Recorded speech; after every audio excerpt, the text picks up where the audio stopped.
Parece que os mercados estão literalmente desafiando as leis da física e todas as previsões em relação a qualquer correção, recessão, etc. E isso pode deixar muitas pessoas confusas, e é sobre isso que eu quero falar no capítulo de hoje. Então, primeiramente, a gente precisa entender o contexto de onde nós estamos agora, porque você tem literalmente uma liquidez que está expandindo, ela vai literalmente para todos os mercados ao mesmo tempo. Nós estamos nesse momento com o ouro batendo quase $4.000 por onça, o que é insano. Se você parar para pensar, são quase, acho que literalmente 50% de ganho somente esse ano, né, como um Bitcoin praticamente, e você percebe todos os mercados meio que andando da mesma forma. Então você pode até pensar que o ouro está trazendo ali, chamando a atenção, porque nós estamos diante de talvez um colapso iminente do sistema, sendo que ele é um ativo bastante defensivo. Porém, você vê a SP500 subindo exatamente da mesma forma, né? Eu estou gravando aqui nesse exato momento, bastante tarde, aqui no domingo ainda, o mercado futuro começando a subir da mesma forma. E você vê o Bitcoin também, ali perto das máximas históricas, a $124.000, ou seja, inclusive com várias notícias sobre a alta no Japão nesse exato momento. E é interessante você pensar que tudo isso vem acontecendo apesar de um shutdown. Então, é muito interessante, né? E a gente vem seguindo todos esses movimentos aqui no Substack. Então, se você hoje quiser se aprofundar mais, saber como que funciona toda essa mecânica monetária, com todos os fluxos de capitais, etc. Eu tenho vídeos diários como esse que você está assistindo aqui, também pelo YouTube, mas lá no Substack eu também tenho vídeos exclusivos na Universidade Omnimacro explicando exatamente como que funciona tudo isso e por que a irracionalidade dos mercados, na verdade, não é tão irracional assim se você olha pela parte da tubulação, né, de como que crédito e dinheiro é criado e que acaba mudando radicalmente a forma que nós pensamos em macroeconomia. E também, para aqueles que hoje gostariam de ter pelo menos uma visão sobre o portfólio, né, e o que fazer, eu compartilho o portfólio Omnimacro também. Nós, na verdade, já passamos ali dos 19,5%, eu preciso atualizar esses resultados, eu faço isso aí a cada 2, 3 semanas, mas no mínimo mensalmente, e membros também podem acompanhar exatamente qual que é a minha própria alocação, né? Como que eu estou sobrevivendo aqui, baseado em todos os conceitos que eu passo nesse fourth turning, né? Esse período de loucura e praticamente um pensamento de um novo sistema monetário que deve vir. Então todos os links estão aqui na descrição abaixo para você ver o Substack.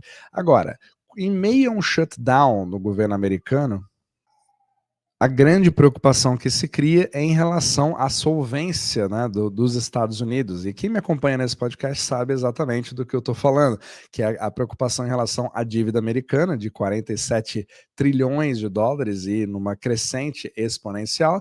Só que fica a grande questão: a geração de crédito fora dos Estados Unidos depende justamente dessa dívida, porque ela é usada como colateral. E nós estamos nesse exato momento numa situação onde dentro dos Estados Unidos nós temos uma grande força de praticamente de fiscal, de gastos fiscais, né, a famosa dominância fiscal que vem trazendo cada vez mais, arrastando ali os resultados americanos, do PIB principalmente, e criando ali meio que uma supressão dos ciclos naturais, tanto econômicos, né, como o business cycle, que você vê hoje nos Estados Unidos. Então isso cria uma série de confusões. Será que estamos em recessão? Os números estão tão ruins, mas ao mesmo tempo a economia está resiliente, e cria toda aquela grande confusão. E quando você entende esses dois fluxos de capitais, isso mostra como que você consegue segurar ou até suprimir qualquer possibilidade de queda de mercado, principalmente quando você leva em consideração a administração Trump, fazendo com que não possa ser durante o mandato dele que vai acontecer essa queda. Então são várias contracorrentes que vão criando essa queda de braço gigantesca que faz com que se estique bastante o ciclo que normalmente deveria ser mais rápido, né? Só que esse daqui é o movimento que a gente mais acompanha aqui, que é do DXY, que é da força do dólar, né? O dólar, quando ele vem caindo, a gente vê isso como uma fraqueza normalmente, né? Pelo menos você transmite isso na mídia, só que é importante você ver que é exatamente o contrário. Quando o dólar enfraquece em relação às outras moedas do mundo, você, obviamente, cria um ganho percentual maior fora dos Estados Unidos do que dentro dos Estados Unidos, porque tudo é denominado em dólar. Então, investimentos em euros estão mais valorizados do que os investimentos em dólares nesse exato momento, fazendo com que mesmo a SP500 subindo bastante, né, altas históricas, ela não está performando tão bem quanto o resto do mundo. Isso acaba sendo muito interessante se você para pensar, né? Inclusive tem um gráfico aqui mostrando como que os US equities, ou seja, a bolsa americana, ela está ali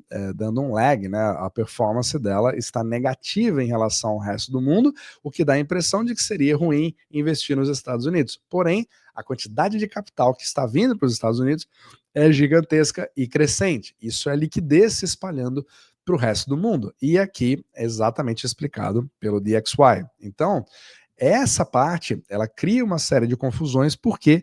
Porque não é uma coisa que vai sempre na mesma direção. Você sempre tem um retorno que ocorre, porque essa queda, ela é baseada em alavancagem. Então, a criação de mais dólares, principalmente fora dos Estados Unidos, ela acontece por empréstimos bancários. E ao se criar mais empréstimos, você automaticamente, matematicamente, cria uma demanda maior ainda do que a oferta, porque você precisa honrar os seus contratos de empréstimos, pagando o principal mais os juros, que precisam ser arrumados de algum lugar. Então, ou você faz negócios, né, ou você faz o comércio exterior para obter esses dólares, ou você imprime, entre aspas, mais dólares ao criar uma linha de crédito nova para arcar com aquela antiga, que é o refinanciamento. É por isso que o mercado global hoje ele é focado na capacidade das entidades, principalmente privadas, né, e também as públicas, de refinanciarem as suas próprias dívidas.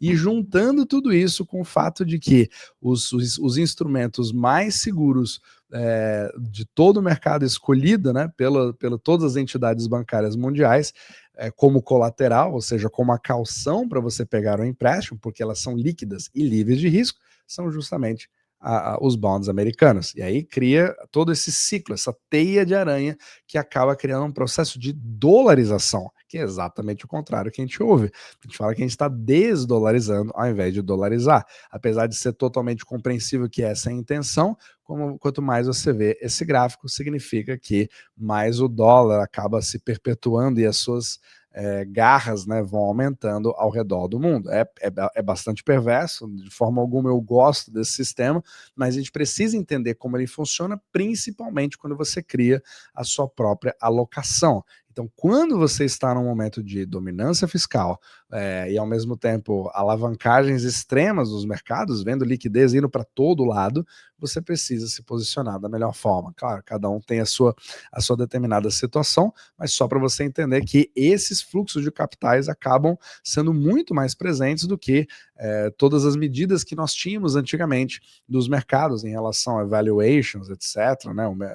Você pode argumentar que a Bolsa Americana está cara, e ela está caríssima, né? Muitas outras coisas estão bastante caras. Porém, isso não impede de, baseado nesse movimento, elas continuarem. Então, enquanto você não tiver uma quebra nesse tipo de movimento, seja uma redução de gastos fiscais nos Estados Unidos, que aparentemente é difícil ver acontecer no futuro próximo, mas você ter talvez alguma crise deflacionária do sistema bancário, onde você tem inadimplência, onde você tem a falta de velocidade da circulação do dinheiro, aí sim você começa a ver uma reversão um pouco maior do dólar, né? Inclusive, estamos acompanhando aqui desde o dia 1º de julho, que foi a baixa, né? Foi a mínima do dólar local aqui, 96,5 do DXY, e nós estamos aqui em 98. Então ele está subindo, mas ele continua andando de lado, vira e mexe, ele tem uma correção. Então vamos ver a cena dos próximos capítulos, mas realmente